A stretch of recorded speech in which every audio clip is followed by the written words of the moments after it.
from the capital of Raider Nation, Las Vegas, Nevada. It's Silver and Black Today, your daily dose of all things Las Vegas Raiders football. News, views, guests, and your phone calls are all part of the game plan. There's only one nation, and it listens here. Now your host, Scott Culbranson. Welcome back, Silver and Black Today here on this Tuesday. It is Super Bowl week. Are you feeling it? No, because the Raider fans are in the worst position ever. Buccaneers, Chiefs. Who do you root for? Tommy Fumble? Or, as you guys call him, the Muppet. I like Patrick Mahomes. I know. I get it. He's a Chief. But what a great young player. Again, this is Silver and Black Today, always powered by our good friends, Sam and Ash Injury Attorneys. 702-820-1234 is their number, because you deserve what's best. Yes, you do. Thank you, David Lee Roth. All right, we're back, and we're talking football. We're talking the world of sports. On today's show, we got a lot to get to. We're going to start looking at Super Bowl LV, which should be here in Las Vegas, because, hey, it's LV. But we're going to be talking first up at the bottom of this hour with Jesse Merrick, our good friend from News 3 Las Vegas. He will be in. He is a big Buccaneers fan. Yes, I know it's hard to find Buccaneer fans, but our own Jesse Merrick, who's on the show every Tuesday at 2:30, he is one, so he's very excited about his team. He can actually wear a little bit of his fan hat since it's not the Raiders. The Raiders aren't playing in the game. He can do that as well. We'll also talk to him about what's the crowd going to be like here in Las Vegas. With COVID-19, even though the numbers here in Las Vegas and in the state of Nevada continue to spiral downward, which is great news, still a lot of concerns, not a lot of business coming into Las Vegas, no convention business here, which is the key, but there are people coming every weekend from California. So who's going to come to Las Vegas for the Super Bowl? We'll talk to Jesse about that, what he's hearing on the streets, since he is out covering all of it, all of the time. And I want to hear from you guys, too. Are you coming in, for those of you in the Bay Area, those of you in the Los Angeles, San Diego areas, up and down the West Coast? Sorry, you'll get that joke if you're from California. If you're going to come for the game, are you coming to watch the game in Las Vegas? Is the Super Bowl going to be an outing for you? So I want to hear that from you as well, to find out what you guys all think about that and whether or not Las Vegas is the trip you make. We'll also, at the top of the second hour at 3 o'clock, veteran journalist Greg Auman covers the Buccaneers for The Athletic. Greg's been on our show a couple times preseason, of course, when the Raiders faced the Buccaneers here in Las Vegas, which did not end well. We'll talk to him about the team prepping for the Super Bowl at home. First time, right? So they get to prep at home. Yes, Los Angeles played not at their home stadium, but they did play. The Rams back in the late 70s played at the Rose Bowl, so they kind of had a home game. But this one, the Buccaneers get to play in their own stadium. So how's that going to go down? How's that going? And do the Bucs have a chance? Do you think the Buccaneers have a chance with Tom Brady and that defense to upend the Chiefs? Of course, the Chiefs are favorite. But what's the odds, right? What's the odds that Tom Brady can do it again and get number 7? Ugh, I don't want to see that happen. I know. Then you got to root for the Chiefs. It's just such a bad situation for Raider fans out there. But we'll talk to him, too, about the relationship between Bruce Arians and Tom Brady. And also, one of the stories that's really cool is Vita Vea. Remember the rookie came out, was injured for 15 weeks, came back, and he's played really well. So I want to talk to him about that as well. Then at 3:20, we will talk with Q. Yes, your boy Q Myers will be back with me here. We're going to do a segment on just catching up with him and talk to him a little bit about the whole Nelson Aguilar thing last week. And then, of course, about these trade rumors going around about the Raiders. I'm going to talk about that here in a second, too, so hold your horses on that one. And then we'll close out the show talking to Vinny Bonsignor, of course. He of the Raider Nation Radio as well, co-hosts the In the Huddle show with with Lincoln Kennedy. Sorry, I had swallowed down the wrong side there. He'll be with us at the end of the show. We'll get his take on what's happening around the NFL and what he's hearing, latest sort of player movements and what's going on in the league, as we always do. But first, we're going to talk to you guys. 702-365-9200 is the number.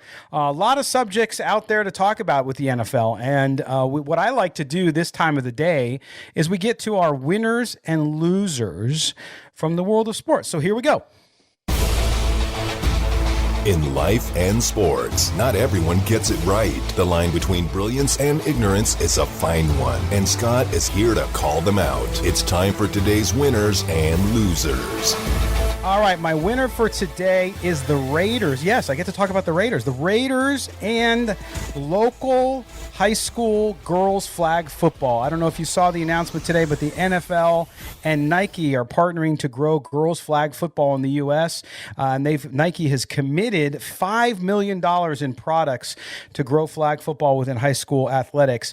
The multi-year initiative will provide a one-time donation of $100,000 in product to state athletic associations that offer girls flag football as a high school sport to show that there's progress being made there as well. So you can see that, of course, they're making it in Tampa Bay is the first one since the Super Bowl is down there. But at present, only 6 states across the country sanction high school flag football for girls. They are Alaska, Arizona, Florida, Georgia, Nevada, and New York. So guess what gets to happen is the Raiders and the NFL will get to present some money here to the Nevada Association of Intercollegiate Athletics, NAIA, as we call it here. That's the college of the oh man, it's one of those days. But no, they get to do it because in Nevada we have girls flag football. So here in Las Vegas, the 4A state championship last season, which took place in February, right before the whole pandemic thing, the Raiders and the NFL named coach David Torres of Green Valley High School as the coach of the week, and he was highlighted on Monday Night Football that week, if you recall. And so David Torres and the Green Valley Gators, the Lady Gators high school flag football team, they're going to benefit from this, as will girls throughout the great state of Nevada, the Silver State. So very good. And by the way, just a programming note, we are going to be live from the Raiders facility on Thursday. So we'll be out in Henderson off Raiders Way there in that beautiful studio they have. And one of our guests is going to be David Torres. So we're going to talk to him about girls flag football in high school here in Nevada and across the nation, and this Nike contribution, which is going to be huge for them. So that's my winner of the day. My loser of the day is someone that Raider Nation loves, just absolutely loves and adores. It is Colin Cowherd. I don't know if you saw this or heard this, but Colin Cowherd, who cannot decide whether or not he loves or hates the Raiders. And I know Colin going back when I was a college intern at a local TV station here, and he was here. He was always a nice guy, always great to the interns. I think I've told that story on the air before. But nonetheless, he likes to be agent provocateur. And so he goes on the air and talks about how the Raiders should and could trade for Deshaun Watson. But it's the package he wants to put together that just blows my mind. I want you to hear this. I want to hear what you have to say, 702-365-9200. But here is Colin Cowherd on trading a couple guys you might know. So there's a lot of good quarterbacks in the NFL. Dak Prescott's good. Matt Ryan's good. Kirk Cousins good. Derek Carr good. They don't win Super Bowls. Great does. Raiders call up 4 first-round picks, Derek Carr, and tight end Darren Waller, second best tight end in the sport. You don't think the Texans would listen? You can win a lot of games with Derek Carr. You can win a lot. Colts don't have a quarterback. Jags going to have a rookie. You can win a lot of games in that division with Derek Carr, Darren Waller, and 4 first-round picks. What do the Texans have to do? The Texans have to get cap space relief, and they need draft picks to rebuild. You get all of them, plus the second best tight end on the planet. There are Sundays he's the best tight end on the planet. You don't think you take the phone call? There you go. It's hard to take it seriously. Look, you should be open to any trade, but 4 first-round picks, Darren Waller and Derek Carr for Deshaun Watson. I love Deshaun Watson. Great quarterback. I think he's going to, wherever he ends up, which might be Houston, by the way, I think he's going to do great. I really do. I think he's a generational type talent. He'll get there. Okay, but Darren Waller, I understand having to give up one frontline player and a bunch of draft picks. I think that's what it's going to take after we saw the Jared Goff and the Matthew Stafford trade. We saw what Los Angeles had to do to get Matthew Stafford down to SoFi Stadium. But 4 first-round picks? 4? Darren Waller and Derek Carr. Come on. I mean, I want to hear one of you out there in Raider Nation. I challenge you. I don't think you can do it. Call me with a straight face and tell me you would do that deal. Now, the Texans would do the deal. They get a top 10 quarterback. They get the best tight end in the league, number 1, number 2, whatever you want to decide he is, and 4 first-round draft picks? Are you kidding me? Come on. Nobody can defend that. It won't happen, of course. Now, I'm not saying the Raiders don't call, as I'm sure a lot of teams have called. But as we talk about trades, you sometimes have to look at trading guys, even frontline starters. But Darren Waller, I would venture to say that Darren Waller might be the most untouchable guy on the team. More so than Carr, more so than Jacobs. Because if you can upgrade at quarterback, fine. Running backs, Josh Jacobs is a very good running back, a star. But running backs go pretty quick. Like, they don't last long, right? So depending on where you got going, except in that offense, you have to have a good running back. So it's real interesting, all this talk. And people get upset about it. Don't get upset about it. Look, in this game, we're just doing a show here in Las Vegas that appeals to Raider Nation. Colin Cowherd's got a big audience. He's pushing your buttons. He knows Raider Nation kicks ass. He knows Raider Nation responds and will show up to defend their own and call out ridiculousness. He knows that. So he's smart. He knows you're going to get motivated. Look, we're talking about it here, right? So I think the Raiders will be active in the trade market. I really believe that. With this trade, not so much. But I'm interested to hear from you guys if there's any players, like if you had to make a list of the one untouchable player on the Raiders, who is it? I mean, who is it? Is it Carr? I could see that as an argument, no problem. Starting quarterbacks in the NFL are hard to come by. Or is it Darren Waller? Or is it Josh Jacobs? Or is it John Gruden? I kid. It is Super Bowl week and the Buccaneers are in the Super Bowl. But it'd be interesting to hear what you guys have to say about that. You can also text us, by the way, the Sam and Ash text line. Boy, some days it's just hard to talk. You ever have that? Yeah, that's what I'm having now, so you guys can help me out. But you can text us on the Sam and Ash text line, star 69187. R&R, your question and your name. So we'll do that. But I think that the whole Colin Cowherd thing, I just see a lot of people in Raider Nation get so upset anytime somebody does this, but you have to realize that he's doing it on purpose. He's doing it because he knows how loud, proud, and active you are. And so he taps in. He taps into Raider Nation, and he uses it for his advantage. Because here we are. We're talking about him. You're talking about him on Twitter. I'm looking at Twitter right now. I'm seeing him everywhere. You guys are talking about Colin Cowherd. He's an idiot. There's websites writing stories about what Colin Cowherd said about the Raiders. Blah, blah, blah, blah, blah. Right? But it definitely moves the conversation along. But that to me, I have Steven from Dre's here in Las Vegas on Twitter says his untouchable player is Rodney Hudson. Interesting. Don't get me wrong. I love Rodney Hudson. Amazing player. But he's the center, and yes, it's a great position. He's perfect. But I don't know about untouchable. It all depends on what you get. It's a tough question because if someone calls, you never know when that guy or gal's going to call you and offer you something, and you look around the room to see if you're being punked. If you're looking around the room to say, like the Texans did with all these trades, right? When they were trading, when O'Brien was trading people away, and he couldn't help himself in making bad deals. You just never know. You call, people make bad deals all the time.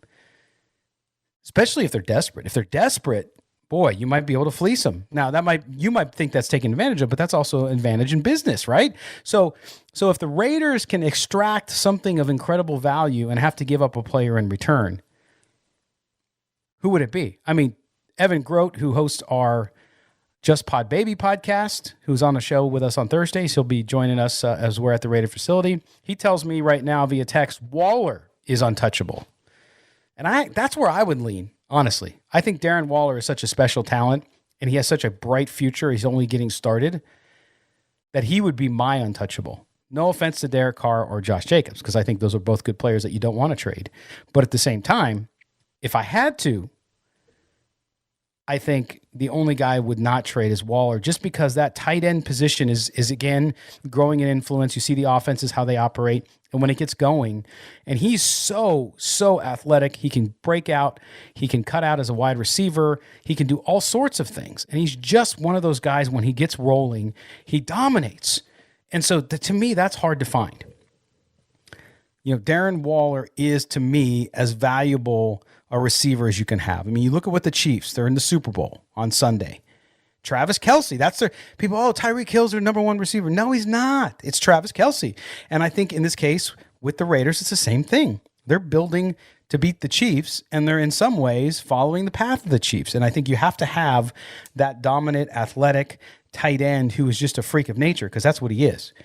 His speed, his ability to catch, his ability to block is amazing. And so only second to Travis Kelce. And I think the gap between those two guys is so paper thin now that Darren Waller at his age, and if he continues his focus and his development, he's going to be able to do exactly that. So to me, that's the guy I say is untouchable. But I want to hear what you guys have to say and what you think about that. Who's untouchable on this Raiders team?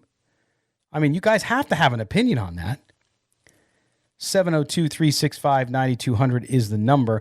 Also later in the week, of course, Thursday night, the Al Davis versus the NFL premieres at 6 p.m. Pacific time on ESPN. And we've all seen an advance screening of the documentary, and you're going to love it. I mean, there were some things left out that I would like to see, but I'll save that to talk about that on Thursday. But it's phenomenal. The deep fake thing with the faces, you can see I just tweeted out some of that too, so you could get a sense for how they're actually bringing Al Davis and Pete Rozelle to life, even though they've both passed. So very cool stuff, all shot at Allegiant Stadium. The NFL Films crew, along with the Raiders, made that stuff happen and really did a great job. So we'll talk about that the remainder of the week, but I'm sure no one is going to miss that, and I highly recommend it. Having been able to see it a little early is nice, because then I can talk to you about it a little bit without giving away any spoilers. But you know how it ends. Right? You guys all know how it ends, but there's some interesting things going on there, and I love the technology, the use to bring those guys together in the afterlife here in this life via technology. Really cool stuff. So we'll talk about that later in the week as well. Coming up on the show tomorrow as well will be a Super Bowl champion with the Raiders. That is Greg Townsend. Greg Townsend will join us, and he's going to talk about his Super Bowl experience as well. And so we'll have a great time talking to him on Wednesday. And then Thursday, again, we're at the Raider facility, and Coach David Torres will join us and some other guests that we're in the process of booking. And then Friday, we're going to talk all about Super Bowl prop bets, the crazy stuff, the stuff that is so wacky. You look at it and say, oh my gosh, I have to bet that because it's just crazy. We'll talk about that too with David Strauss from mybookie.hq. He will be on with us on Friday. But first, we're going to take a break. When we come back, we'll get to your calls. 702-365-9200 is the number to get on the Raider Nation Radio listener hotline. And then coming up at 2:30, Jesse Merrick from News 3 Las Vegas will begin our look at the Super Bowl, and we'll focus today on the Tampa Bay Buccaneers. You're with Scott Branson here on Silver and Black Today, only on Raider Nation Radio. From Stabler to Plunkett and Allen to Jacobs, we've got your Raiders covered on Silver and Black Today. Here's your host, Scott Branson. Wow, going back to some Steve Miller. Damon Cotton, our producer, engineer extraordinaire, and professional wrestler, by the way. Damon, you went with some Steve Miller, dude. You there? Yeah, I did. Yeah, there you go. Yeah, I had to turn my mic on there. Wasn't ready. Yeah, had to. Yeah, just mix it up a little bit. Yeah. Oh my gosh, that's funny. We are back here, Silver and Black Today, on Raider Nation Radio, powered by our good friend Sam and Ash, the injury attorneys. Visit them at samandashlaw.com because you deserve what's right. Also, we're taking texts on the Sam and Ash text line, star 69187, the letters R&R, then your question and your name. And we have a couple texts that came in today already, and it's, let's see. If somehow the Colts could drag Carr to the playoffs, most likely one and done. They better blah blah blah. Okay, that was from this morning. I'm reading the long one. Anyway, you can Damon, I'm having trouble today, man. It's one of those days. Just like take a deep breath, let it all out, man. Just start over fresh right now. Well, I here's my question for you, man. Who would be your one untradeable player on the Raiders roster? Trent Brown. What are you talking about? No question. I'm kidding. I'm going Darren Waller. Darren Waller too. Yeah. See, I'm there. It's a passing league. You need the best. You need the best receiving option that you have on the team. No doubt about it, especially in today's NFL. We'll stay on us with here, Damon. We're going to get some callers. We're going out first to our good friend Raider Mike, who's on his way to Disney World in Orlando. Where are you today, Raider Mike?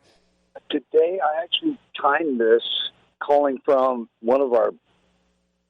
Really, they're a big enemy. I mean, they are a good team. So I'm in Nashville. Music City, Grand Ole Opry, Titantown. And I went and visited Graceland, which was cool. So you stopped through Memphis on your way down. Yeah, I'm a rock singer, so to touch that mansion's wall, it was just cool. It's so weird, though. It's just right off the I-55. It's just like a half mile off the thing, right in the middle of the town, and I just thought it'd be way out somewhere on its own sort of thing. But you know what, Raider Mike, it used to be, and then the city grew up around it. Now, did you check out the airplanes and the whole museum around it as well? Yeah. Yeah, that's cool stuff, man. I grew up an Elvis guy, so I've been there several times. Too. It's awesome. Huge. I mean, my second concert was Elvis. Oh my gosh! See, I never got the chance to see him, but I got to see Jackson 5, then Elvis right before he died, like 2 years. And then I got to see the Bee Gees. And then my first concert on my own was Ted Nugent and the Doobie Brothers. Oh, nice. I love it. So now tell me, who's your untradeable Raider? Waller. Untouchable. You cannot touch that guy. The last time we were in our glory years, we always had a dominant tight end. Mm-hmm. Whether it was Dave Casper, we actually had two then. Raymond Chester as well was a great tight end. And then with Christensen taking the reins after that, I mean, that's how you win Super Bowls. You have to have that dominant tight end, and we figured that out decades ago. We just went away from it for a while. The Ricky Dudley fiasco, I thought he was going to be a stud, but he was not that good. So anyway, he's untouchable, and that's it. Everyone else can go. That's just my opinion. You'd listen on everybody else is what you're saying. Yes, of course. Yeah. I love DC, but if I can pull Watson somehow or Rodgers, then I'd have to. I'm keeping his jerseys, but I love the guy, always will. But that's business, Yeah. But I think we can win a Super Bowl with DC. I really do. We just need to build the defense. So there's no question. Anyway, no question. I'll call you guys tomorrow from Volunteer Stadium. All right, you do that. Going out to Knoxville. In Knoxville. All right, man. That's where I'm watching the game is with my best friend, who's a Patriot homer. One more thing before I go. This guy I'm watching the Super Bowl with during the Tuck Rule game, he's a huge Patriot fan. When that happened, I put my foot through my screen of my big screen TV, one of those roll-around things. I needed a new one anyway at the time. And told him, if you don't leave now, I'm going to thump you. So it was a lot more explicit than that, but this is radio. So anyway, love the show, guys. Keep up the good work. I'll be in touch tomorrow. Peace out. All right, Raider Mike. Travel safely, my friend. All right, there you go, Raider Mike. Have you put your foot through a TV, Damon? Never. It sounds like he needs better friends. The pain is real from that game still. All right, we're going back out on the hotline, and we bring in Raider Paul. Raider Paul, you're on with Scott and Damon here on Silver and Black today. Hey, guys. Thanks for taking my call. I got to tell you, I think 4 number ones, Carr and Waller, somebody needs to get a drug test going over there. That's just my opinion. Come on, man. Yes, untouchable player, I'm with Carr. We've invested a lot into Derek Carr. He's come around. I think we're close. I really have been sticking up for him since we drafted him, actually. But if we recall, we even traded John Gruden. so he's not even untouchable. And my other one will be Mark Davis. We won't. He's untouchable. We can't trade the owner. You can't trade the owner. That's right. I'll tell you, 4 number ones. Do they want the new stadium also?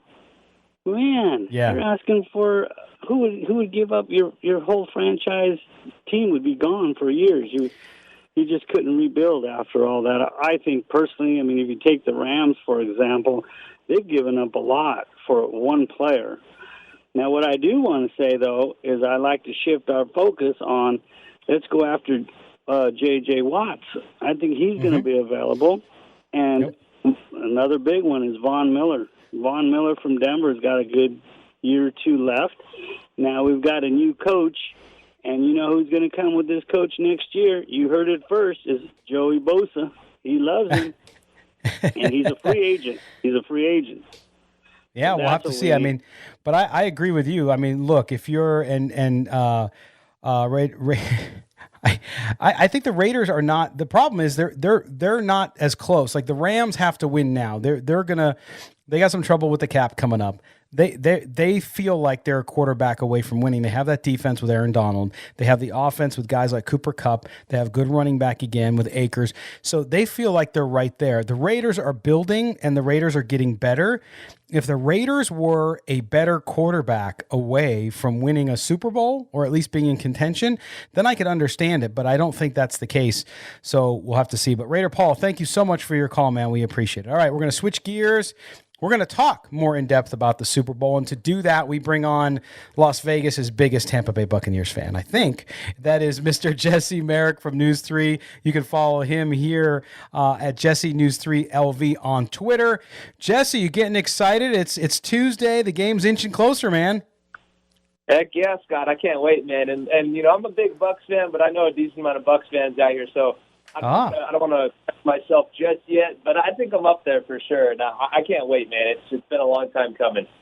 Yeah, it has been. And I want to start first, though, with Las Vegas, because, Jesse, you know, being here for the time that you've been here, you've covered the Super Bowl. You know how big Super Bowl is in Las Vegas. Outside of the Super Bowl site itself, the next biggest market where people go to watch the Super Bowl is Las Vegas. Now we're coming out of this pandemic, and although things are getting better here, tourism is not back. We don't have any of the big conventions in town. We don't have any of the big events going on for Super Bowl. What are you hearing there out on the street? What are you seeing as far as casinos and restaurants and these types? What are they going to be doing for the Super Bowl, and how small is it going to be compared to normal? Man, I mean, to be honest, I haven't listened too much about what's going on out there in terms of what parties and things the different casinos are doing, but I'd imagine it's pretty scaled back. I mean, you know, again, I've been here for 2 Super Bowls now, and it has been it's crazy how different it is. You know, I'm not from this area, and I'd come out, you know, in college here and there, but I hadn't seen it until I was here. And like you said, this place is on a different level during Super Bowl weekend. So I'm sure there's going to be some socially distanced parties and things like that they're going to be doing. But, you know, it's going to be, you know, a far cry from what it usually is. So I'm really interested to see kind of what they put together on a lot of these things and watch parties and stuff like that and how they're able to do it, you know, given the times for sure. Yeah, no doubt. And then the other thing is, I don't know if you saw the report today that they're estimating that the betting take for the Super Bowl might be down 35%, which really surprises me because, yes, I understand people have economic issues, especially with a lot of folks out of work and all of that stuff.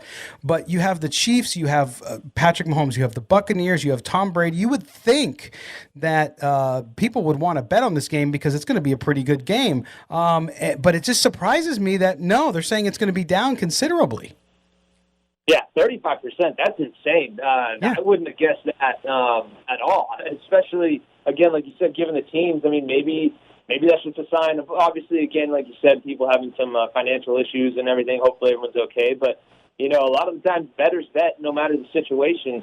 And that's kind of crazy to me. I mean, maybe maybe that's just a sign of people not maybe knowing which way to pick or something like that. But that's That's the first I've heard that, and that's wild. That's a big hit.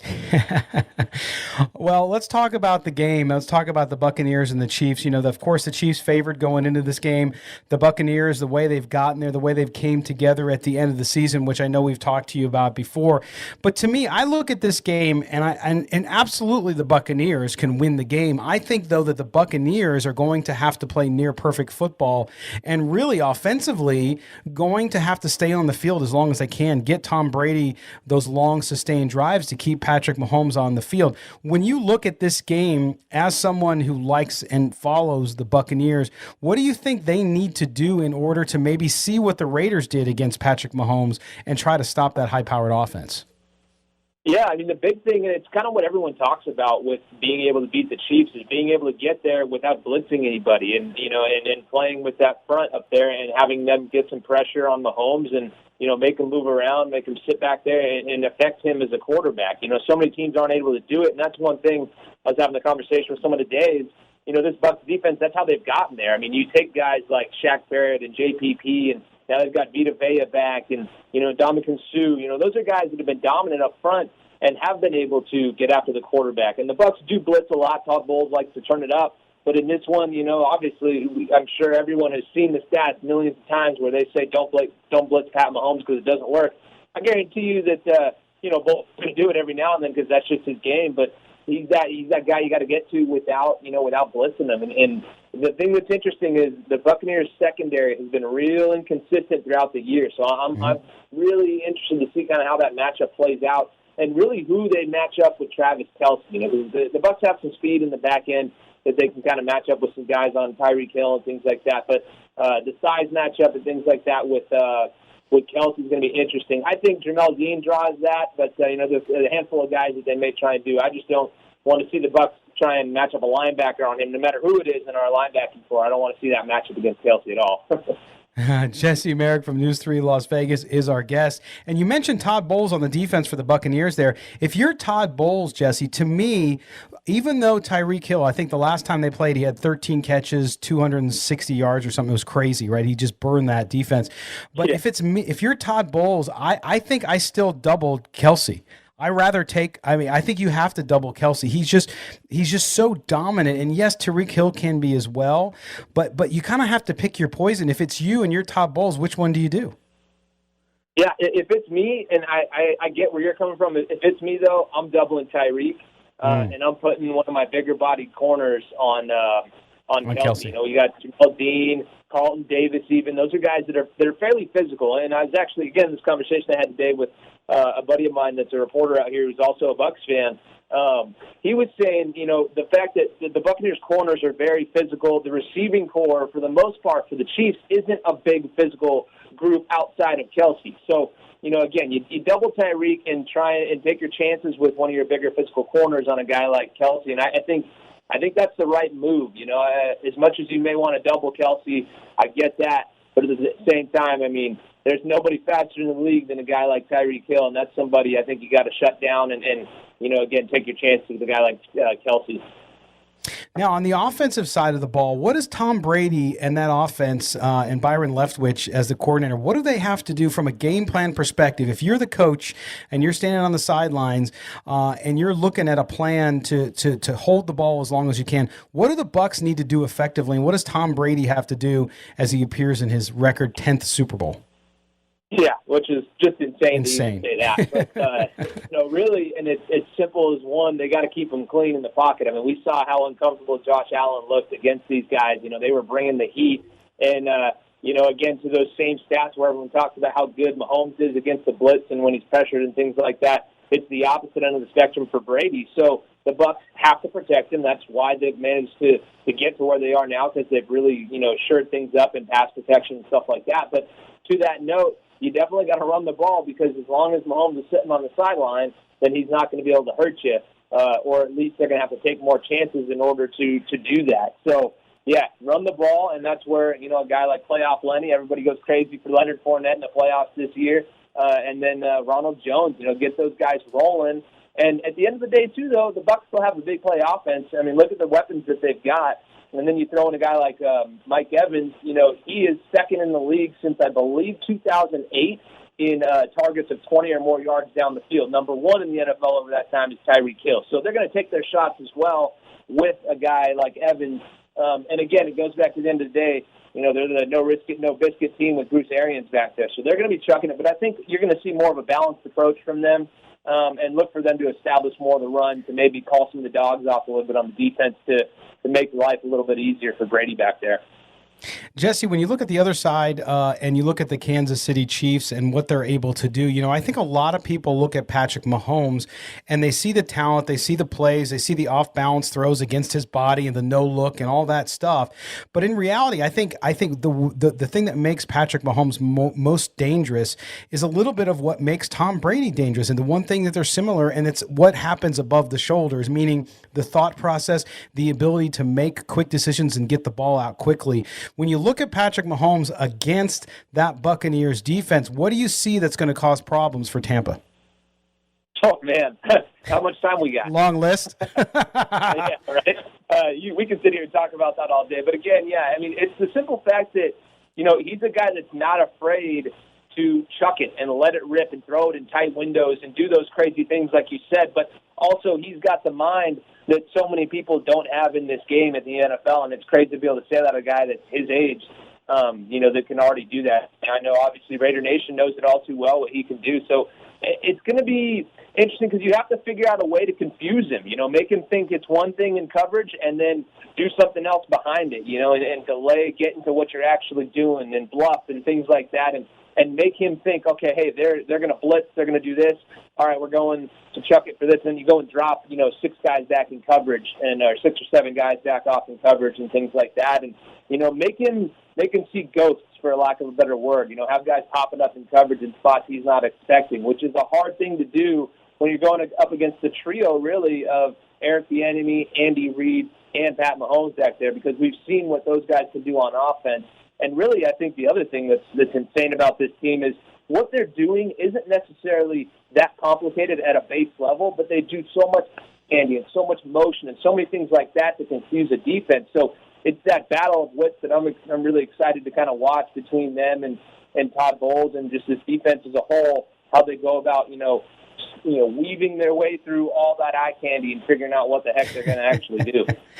Yeah, and the one thing, too, that I think Raider fans, when you look at the Chiefs and you can see somewhat in their own team, is if you go back to, now, of course, the Raiders haven't made the AFC Championship game in a long time, but if you look at the Chiefs going back to Mahomes' first year as a starter, they made it to the game. They lost, of course, to the Patriots in that close one in overtime. But if you look at that game, you saw how the Chiefs were able to improve their defense really, really advance their defense, I should say, really, really quickly. And part of that was Steve Spagnuolo came over, took over on defense. He is a master of disguise on defense. In fact, you remember him because back in 2007 with the Giants, he beat Tom Brady's New England Patriots in the Super Bowl.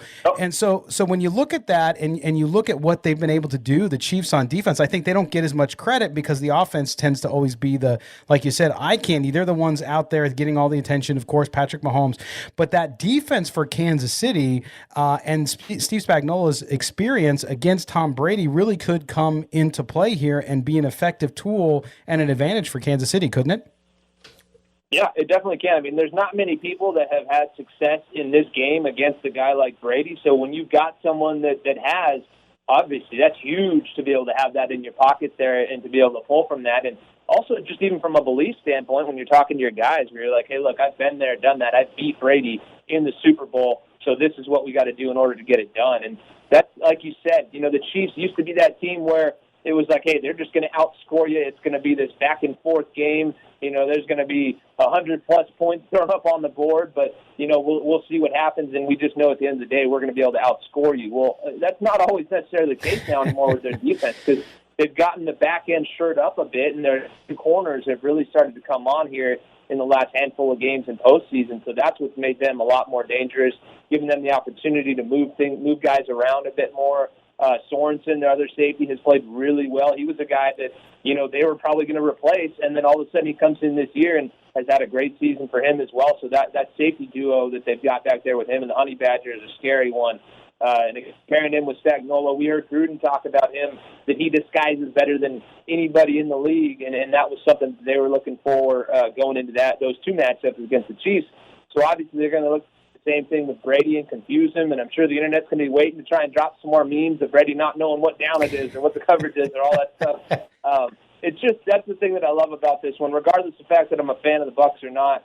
There's just so many great storylines in this game that make it interesting, and that's what we all want out of a Super Bowl, right? If your team isn't in it, you want to at least see a good one, and I think that's what we're kind of slated to see here.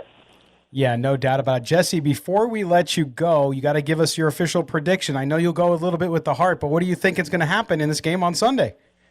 Vinny asked me that question last week, and as much as I would love to go with the heart, I got to pick the Chiefs because I just think this team is just too good on offense. They've shored things up on defense. You know, I think the Bucs do have a chance, but I will say that in me picking the Chiefs, I'm doing a bit of a reverse psychology here. All my buddies that bet, they always ask me for tips and things like that, and I'm wrong on everything. So I'm hoping that's the case this time around, saying I'm picking the Chiefs and that the Bucs will actually win. Well, we'll see how it all goes down, man. It's going to be a good one, I think, no matter what. Jesse Merrick from News 3 here in Las Vegas. Follow him on Twitter at JesseNews3LV. My man, have a good time watching the game on Sunday. We'll talk to you next week. Appreciate it, man. Hopefully it's a good combo next week. Yeah, absolutely. All right. There you go, Jesse Merrick. And that's the thing. As a Raiders fan, so I'm speaking to Raider Nation out there, you look at what the Chiefs did in 2018. They allowed 26.5 points per game. They were 24th in the NFL, and they allowed 405.5 yards per game, which was next to last in the NFL. Sound familiar?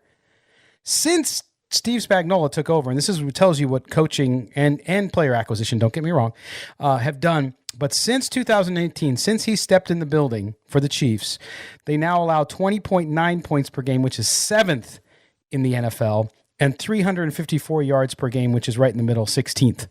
So you can see in 2 seasons, they went from being the worst defense in the NFL practically to one of the best, right? So the Raiders, with the coaching changes they've made, with hopefully the acquisitions they make this season, they can do that. Now, I'm not comparing them to the Chiefs because the Chiefs they've still lapped the Raiders, right?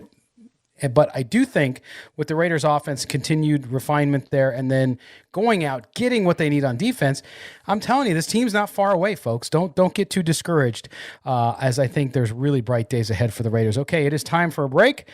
We come back. We get back to your phone call. 702-365-9200 is the number.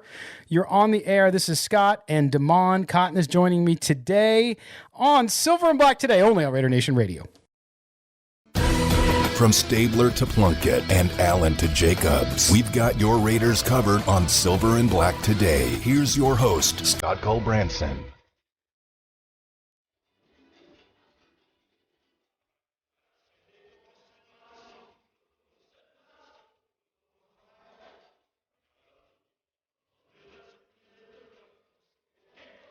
There you go. Viva Las Vegas. Welcome back to Silver and Black Today here on this Tuesday, only on Raider Nation Radio, and brought to you, as always, powered by our good friend Sam and Ash, the injury attorneys, 702-820-1234. Give them a call 24/7 because you deserve what's right. We're back. We're talking Super Bowl. Thanks to Jesse Merrick for joining us, big Buccaneers fan, and getting his insight in the game. Coming up here at the top of the hour, Greg Auman from the Athletic in Tampa Bay, Athletic NFL. He'll be with us. He'll give us some insight into the Buccaneers, how they got here. We've talked to Greg a couple times this season, but we'll talk to him about the Bucs as underdogs, the Tampa defense, and also that relationship between Bruce Arians and Tom Brady and how it went. There's so many storylines from a Tampa perspective. We'll get into that as well. Damon Cotton, my producer, is also with me today. Damon, it's funny. You get these calls from people about Raiders trades and they don't want to hear about Derek Carr, but I am asking the question and I'm getting some Twitter messages and stuff, and it seems like that Darren Waller is the guy that everybody believes is the most untouchable. I had one guy say Rodney Hudson, as I said before, but are you surprised that it's not Derek Carr? I'm not surprised at all because half of the fan base can't stand him no matter if he wins or loses. Right. So, but you got to keep the best player Yeah. You know, I feel like you could always find good offensive linemen, or if someone's saying, hey, keep Rodney Hudson, good offensive linemen, you can find those in the draft. But I just feel like at that tight end position, if you got somebody that's just pass catcher, if you got somebody that's 1 or 2 in the league, you got to keep them. Right. Yeah. And if you look at, for fans, see, it's really hard, I think, for fans. And going back to even for me as a fan of teams, in sports that I like, in baseball and stuff like that, when you really become attached to a player and you like a player, it's sometimes hard to look through that lens of business because you really like the player for what that person does off the field, on the field, all of that stuff. So you feel like if they've been with your team, like somebody like Derek Carr, who's been with your team for 8 years now, you feel like it's part of your family and, they could never trade him. Well, yeah, they can. Just because you like them or because they've been there a long time doesn't necessarily mean that if somebody calls you about acquiring them, and I do believe and know that they get calls about Derek Carr, doesn't mean they entertain it. But I think that when you're looking at building a team, you have some guys that you're so important and so unique. And I think Waller is that one really unique guy. And I think a close second is Carr, because starting quarterbacks in the NFL are tough, even more so than Josh Jacobs, I believe, even though I think all three of them are vital to this team. So we'll have to see what everybody else out there says. 702-365. 9,200 is the number. But Damon, what do you think about this Super Bowl? It's I'm still wavering on who I wanna pick, and I just don't want Brady to win. And it's it's one of those things where people could say, "Oh, you're a hater," and it's like, yeah, I'll own up to it. Yeah. Yes, hater. I just too much winning, can't stand the guy.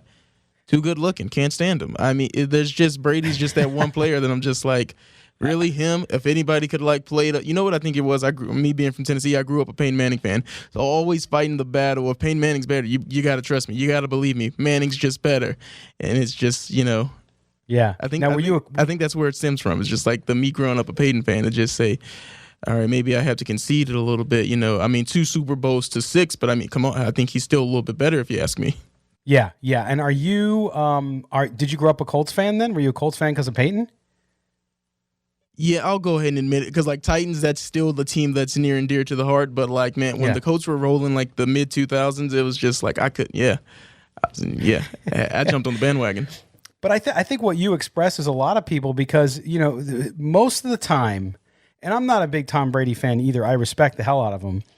But I think most of the time when you're that successful, I don't care if you're him, if you're Jeff Bezos from Amazon, who's worth $1 quadrillion, people, when you're that successful, a lot of people want to see you fail. It seems like just part of the human condition is you cheer somebody, you want the underdog, you want to see them succeed, but if they succeed too much, then they start to annoy you.